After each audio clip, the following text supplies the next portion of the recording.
Yeah, I'm ready. You ain't beating me this time.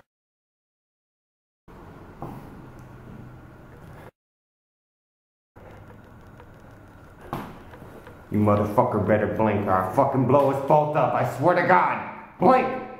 Blink, motherfucker! Hello, ladies and gentlemen, it is your host with the most, White Boy 7th Street. I hope you guys are okay. As you can tell, I am super pumped for Call of Duty going back to World War II. I've been playing Call of Duty since the start, and in the beginning, in the Call of Duty franchise history, it was only in World War II, and I've been fighting and campaigning for them to come back to this very special era in human history ever since World at War. They didn't listen to me. They went to the moon with double jumping booster packs. We all know how that turned out, but that's in the past. Call of Duty is going back to the past in World War II, and that is a very, very good thing. As you can tell, none of this stuff was provided by Activision. You might see a lot of reviews of the trailer by these people who are bought and sold by Activision, paid off. And this is an authentic, non-paid review. I'm just a Call of Duty fan, and as the leader of the Make COD Great Again movement, this is a very, very special and proud moment for myself personally. And I think them going back to World War II is going to solve a lot of the problems in the Call of Duty franchise right now, mainly the immersion factor. As you're seeing the trailer right now, it's authentic, it feels real. It feels World War II, not in Black Ops 3 Infinite Warfare, Advanced Warfare, where you're fighting for this fictional faction, this mercenary team that's only fighting for the money, so they don't even have a purpose why they're fighting for it. You never get any of this money that they're fighting for, and it just doesn't make sense, and you don't connect with any of the characters, with anything in the game, really, because it's based in make-believe. Call of Duty, or World War II, actually happened. Now, I'm concerned because the supply drop epidemic is running wild in Call of Duty, and it's not going anywhere. So as soon as they add a camo that's like holographic or animated, weed-related, anything like that, it's gonna really take away from the immersion factor. But I think gameplay-wise, it being boots on the ground is a big, big help. So let's take a closer look at the trailer. This day have set upon a mighty endeavor. Souls will be shaken with the violences of... I think that old school radio voice really added a nice touch to the trailer. Them getting up close and personal with these soldiers' faces right before they're storming the beaches of Normandy adds a lot to just building the immersion like they were talking about. Everyone knows Normandy. We are all that separates the world from darkness. The enemy is ruthless. We cannot, we must not fail. Is that White Boy 7th Street? Them riding on the tank reminds me a lot of Call of Duty World War II. They had a scene like that. That airplane coming down and strafe running them potentially could be a kill streak. I like that a lot. They have the church sniper, like Saving Private Ryan. I like how they showed the bell. The flame, woo, they got a flamethrower. The flamethrower is a big, big plus for me. I love flamethrowers in World at War. It worked really well. I saw MP40 right there. Ooh, Bastion with the helmet? Lieutenant, tell them what we're all about. No mission too difficult. No sacrifice too great. Lots of tanks. Welcome to the bloody first. You're a long way from Texas, my boy. Call of Duty World War II. Pre-order now and get the Pootie Pie Nazi DLC package. So there is a private beta that's not an open beta. Of course, you have to pre-order it. So it's not I don't think it's technically a beta, because betas are like open for everybody. Private beta, they have a little asterisk next to it.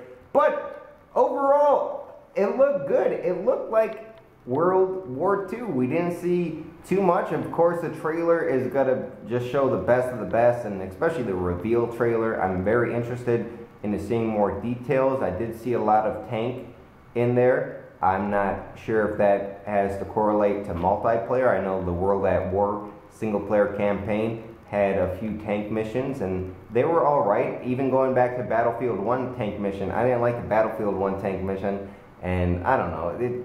I feel like Battlefield 1 campaign, they started off with that tank mission, and it was kind of slow, but tanks were a big part of the World War, so they had to include it.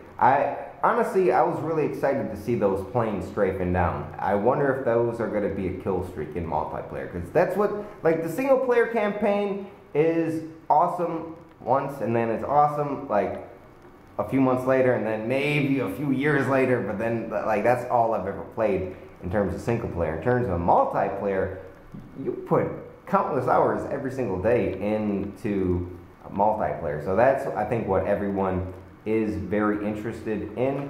But I gotta say, from the trailer, it looks World War II.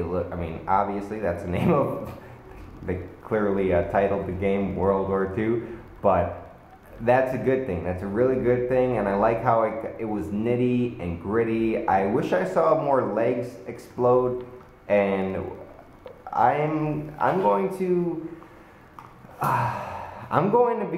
I'm back, baby. You see the outfit. I'm coming back to the Call of Duty community. The Make COD Great Again movement has had tremendous success recently, and I represent a lot of people. Like I said earlier, you can't trust many of these YouTubers who have been paid off by Activision to give a proper review. These are the same people that said Advanced Warfare was a good game, that said supply drops were okay. Oh, supply drops aren't that bad. And they'll protest supply drops for a day when it's the hot thing to do, because Make COD Great Again and the black market blackout with Mikey was so successful. They hop on that bandwagon, and then Activision sends them a letter saying, oh, you can't do that. Open this supply drop and get this gun.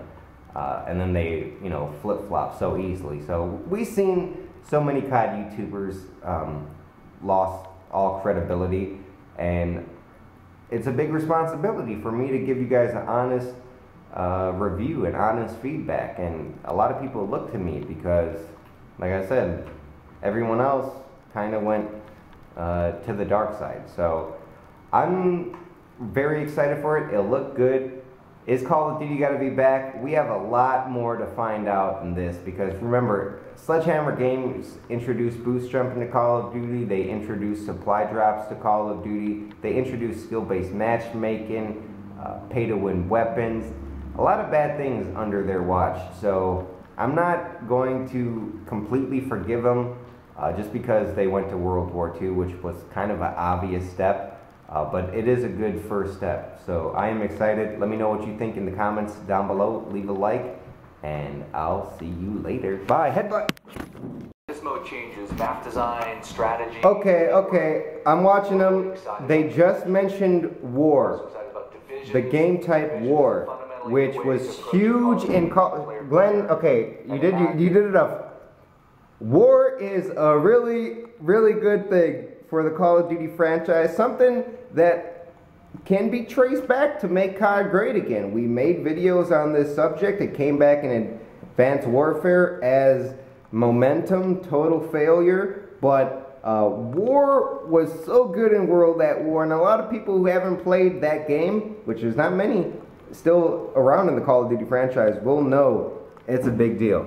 Sitting here editing the video, and I had one final point, a very important point. To be honest, I want the video to get 10 minutes for the extra money, but I do have an important point, because I've seen these comments over and over. They said, white boy, stick to Battlefield 1. You already abandoned Call of Duty and went over there. You're a traitor. And I would strongly disagree. I did not abandon Call of Duty. I never abandoned Modern Warfare 2, Black Ops 1, Modern Warfare 3, World at War. I did not abandon these great games. The people who truly abandoned what Call of Duty is are the people who supported boost jumping blindly because they got an Activision hat and a t-shirt and they got invited out to the event. I did not support supply drops. That is not Call of Duty. I did not support the participation trophy. Everyone's a winner. Let's do a dance move when we get top 3. Top 3? What about top 1?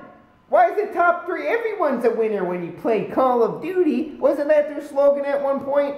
It felt like it, so I did not abandon fucking Call of Duty. I'm sorry to swear, but I did not abandon Call of Duty, alright? They abandoned us. And that's why the Make COD Great Again movement is so powerful.